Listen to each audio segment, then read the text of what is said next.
Hello everyone. Welcome to Draw the Rest of the Owl with Mrs. Miller. Just a quick reminder, we're all familiar with all of the drawing how-to books that basically give us these instructions. Draw 2 circles, draw the rest of the owl. And that's so frustrating.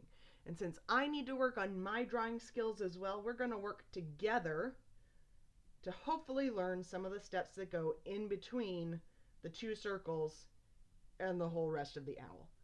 And like I said in my little introduction, I am not going to be using anything particularly special when it comes to materials.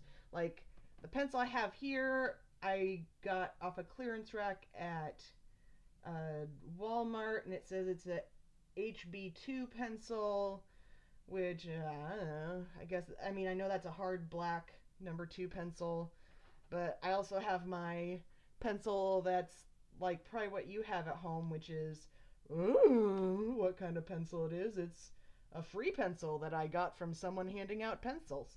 So we're just using things we have, okay? I have an eraser. Apparently this was Pamela's eraser at some point. Well, Pamela, finders, keepers, losers forgot to pick up their art supplies at school before they graduated. So, cool beans. I have a number of drawing books all laid out around my table here, and I am going to take what they all have in common, and hopefully we can learn some skills. Now, like I said, I'm still learning this stuff too. I might teach art, but my drawing skills are still growing. We need to make sure we have that positive self-talk. It's not that I'm bad at drawing, it's that I am learning the skills. And that's the biggest thing in drawing, is it just takes practice, and practice is frustrating. So we're going to practice. Okay? I am using printer paper that I can't use in the printer anymore because it got all jammed up in there. If you have sketchbook paper, awesome, use that. But I'm just using the stuff I have around the house, just like everything else I have, okay? So let's start this together.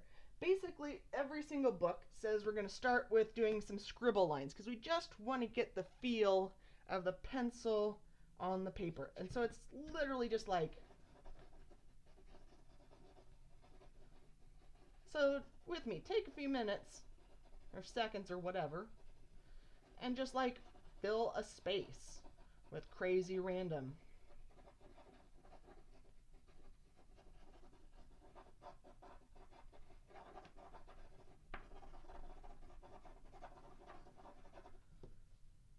Cool. Okay. So then most of them say, hey, let's figure out how to do different kinds of blocks of color. So we're going to figure out, if we want to have a space full of color, let's just do one where, let's say we're filling in this shape. Okay? Where we're just going to kind of scribble any way we want. This is how most of you probably color things in. Just if you want, like, you're drawing and you're doing this, whether you're a little kid or you're an older kid or you're a kid at heart or you're a grandma or you're a seal or a penguin. Okay, so now we have one where it's colored in with scribbles. We didn't choose a direction, we didn't try to make it nice, we just colored it in. Cool. So now we are going to try making it where we're just going to go in one direction. So let's say here's our shape we're filling. See how I'm not making it all that crazy perfect? Now, when you're shading, you want to use like the side of the tip of the pencil instead of the point, because if you're doing the point, it's going to have a much skinnier line, whereas if you do it on the side, see how you can get that thicker, easier to blend line. So we're going to start on the diagonal, which means it's not up and down or side to side, it's back and forth. And instead of going like,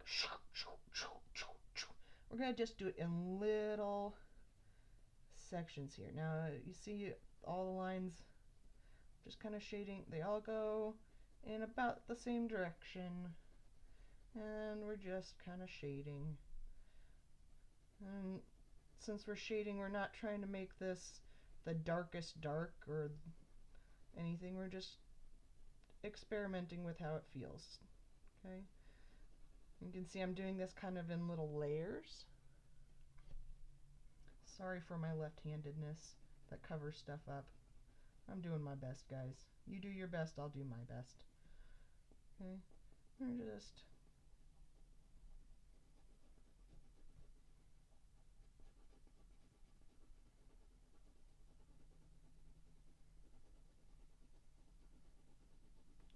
and if you look, I'm like making sure things overlap.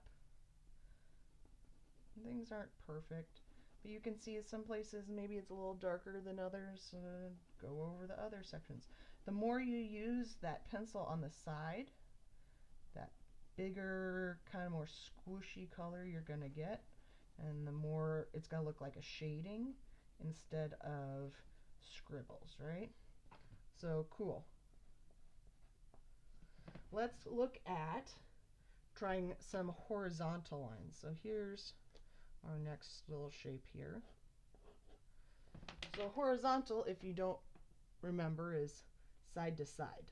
Okay, so I'm actually gonna like turn my paper to do this because I want to use the natural flow of my hand, right? I don't want to like, that's gonna be hard for me to keep nice. It's gonna just make everything more difficult. So feel free to move the paper. Move the paper, move your hand to whatever is comfortable. Now you can, hold your pencil like you've always done. A lot of the books have like this kind of thing where it's like, which I am absolutely sure will be helpful at times. So if you want to try that, you go ahead.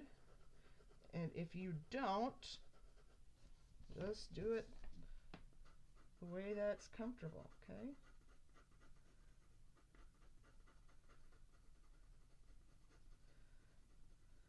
At least when I'm doing it just now, when I was doing that with that other hand hold, it made it a little bit more smooth. But, we're just trying this stuff out, you know it. You can see on this one, I didn't really stay within the lines very well, but this isn't about being within the lines, it's about learning how a pencil feels and how to make different marks, right? Cool.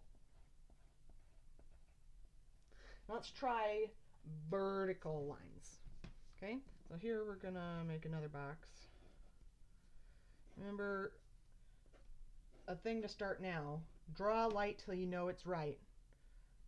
Because honestly, if you start doing that now, once you get to later when that's super important, then you'll be ready to go. But if you practice doing this really heavy right from the start, you're going to have trouble doing it lighter later.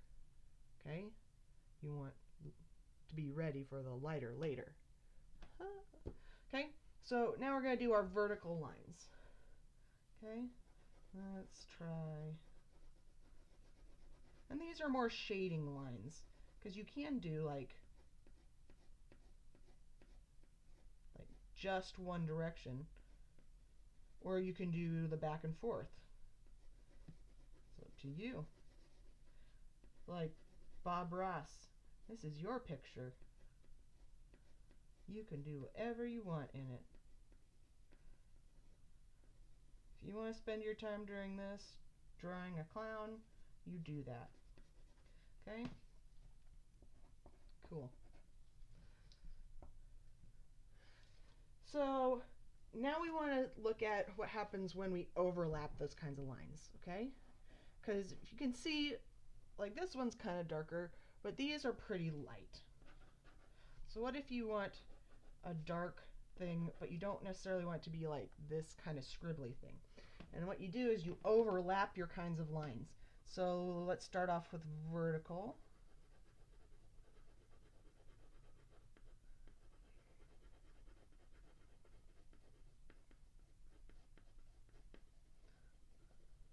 I don't know if I'm doing this right by going the back and forth, or if I'm just supposed to go in one direction or what, but this is part of how we learn, right? So now we have our vertical lines. Let's try some horizontal lines over that. Okay.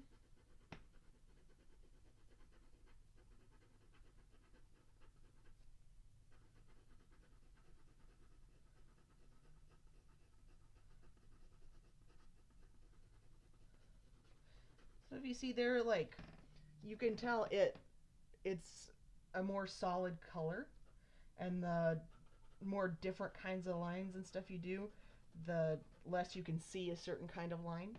But like, let's like triple this. Let's try doing this, adding a layer on the diagonal. Whoa.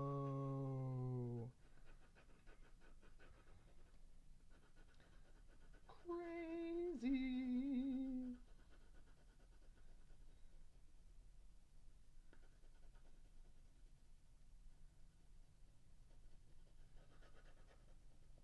So if you look there, we've done vertical, horizontal, and diagonal, and it's a much darker color. And it's not as dark as this one up here where we pressed really hard and just kind of scribbled in. But honestly, when you're learning how to draw, we're not going to use this kind of pressure very often. This is the kind of thing where it's like the finishing touches, or things you go back over with a marker or a pen. Okay? We're mostly going to be using these kind of lighter marks, and then you just go over it and over it until it's what you want. Okay? So, I think that is what we're going to finish up with in today's video. So I want you to spend some time, draw some boxes. They don't have to be perfect boxes. Just draw some boxes or circles or whatever you want, and practice filling them in with different ways. Okay?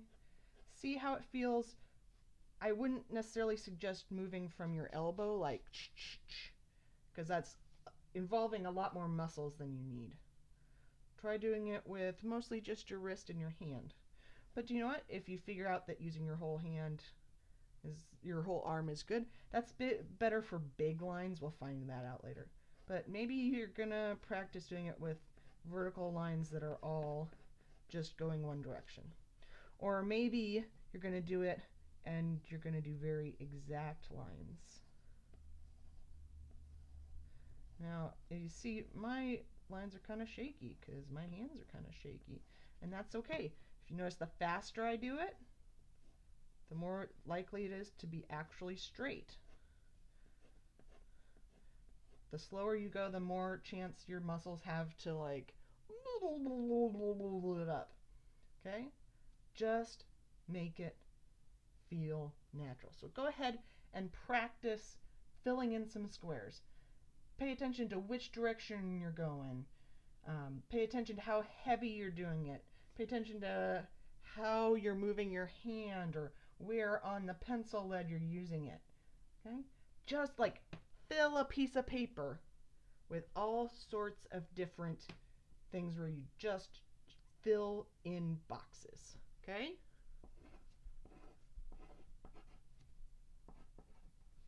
So that is all I have for you today on Draw the Rest of the Owl. I hope you enjoyed that, and next time I think we're going to start doing simple shapes. So thank you very much. See you then.